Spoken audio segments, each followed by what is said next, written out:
In this video, I'm going to show you how to create fun and exciting engagements like single question polls within the Digital Joy Engage platform. Within your Digital Joy Engage dashboard, in the home page, click on the New Engagement button. From here, you can select the type of engagement you want, like a live poll, a word cloud, or a trivia quiz. For now, let's select a simple live engagement. You can customize a number of different settings here for your engagement.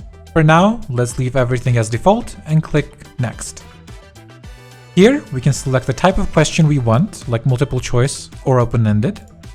We can then fill out our actual poll question with options and images. Additionally, we can customize a number of visual settings, like adding a background image. We can then click Next, and after making sure that everything is correct, we can save and launch our engagement.